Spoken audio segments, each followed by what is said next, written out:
In 1851, in what is now known as Iraq, archaeologist and explorer Sir Austin Henry Layard discovered a library with 22,000 tablets containing what we know to be the earliest writings on Earth. The writings date back to over 6,000 years ago when the region was known as Mesopotamia, Sumer, and Babylon. Amongst these vast writings is a story which mirrors the book of Genesis in the Bible. It tells a story of a great flood which reshaped the face of the planet Earth and all of her inhabitants. It tells a story of a tower built and the creation of the spoken word. One of these scrolls includes a star map of what appears to be a sun and its planets. The writings include detailed descriptions and maps of our solar system matching what we know today and beyond. It includes a 10th planet in an orbit between Mars and Jupiter. It is written that the 10th planet Nibiru was thrust into our solar system and collided with the planet Tiamat. The remaining bulk of Tiamat over time became Eridu, the Earth as we know it, and the rest of her became the asteroid belt. In retrograde to the other 9 planets, Nibiru took orbit around our Sun in a long ecliptic or apogee. Lasting 3,600 years, it passes between Mars and Jupiter.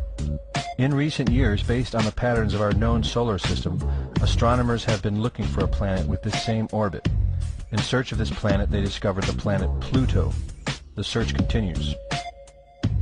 According to the ancient texts, this detailed information was given to them by the Anunnaki, or those who from heaven to earth came.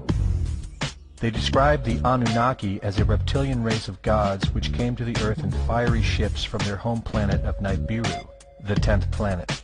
It is written that these Anunnaki came to the earth to mine gold and other elements to serve in protecting the atmosphere of their distant home planet. After a workers' revolt, the Anunnaki rulers began to genetically alter Cro-Magnon man to create a slave race, resulting in the human race. It was said that we were created by the gods in clay vessels. It is written that man was forbidden to depict the Anunnaki in their actual form. Just prior to the Great Flood, the bulk of the Anunnaki would return home, leaving numbers of them behind to watch over the earth. Anu was king. Assigned to Anu to heed his instructions. 300 in the heavens he stationed as a god. The ways of earth to define from the heaven. And on earth 600 he made reside. After he all their instructions had ordered, to the Anunnaki of heaven and of earth he allotted their assignments. This story of reptilian gods from the heavens creating man is not at all uncommon. It in fact can be found in most every region of our planet. In Japan, emperors claim descent from dragon gods who came from the sky. Australian Aborigines teach of a reptilian race which lives underneath the earth and governs over men. They believe they are descendants of a race of dragon humans. China teaches the serpent queen Nukua interbred with man. India calls these reptilian gods Nagas and claim they seeded their royal families. Throughout the Middle East it is believed a serpent race created man. The book of Genesis tells of giants who came from the heavens to breed with the daughters of man. They are called the Nephilim. In Africa they call them Chitauri, children of the serpent. The royal kings of Africa claim descent from serpent gods who came from the sky. In South America, the Mayans teach that their ancestors were the people of the serpent. The Aztecs were said to be created by a serpent woman. In America, the Hopi Indians believe sky gods came to earth to breed with their women and refer to them as their snake brothers. The word Sioux means snakes, and Iroquois means serpents. It seems the only places you will not find this historical story is where the history has been methodically destroyed. The descendants of King Anu in Sumeria and Babylon can be traced throughout time. The pharaohs of Egypt were from the bloodlines of the Babylonian kings. The rulers of the Roman Empire can be traced to Egyptian hierarchy. All throughout Europe, the royal families can be traced back to the great Roman emperors.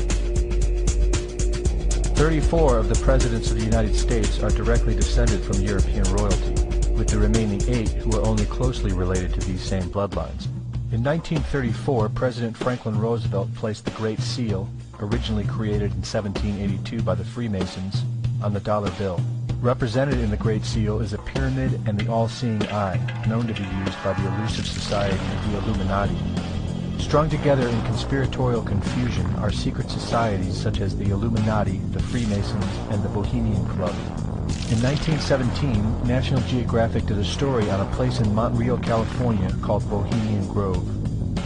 The story reports a place where the world's elite, members of the Bohemian Club, retreat to in late July and conduct an ancient occult ceremony called the Cremation of Care.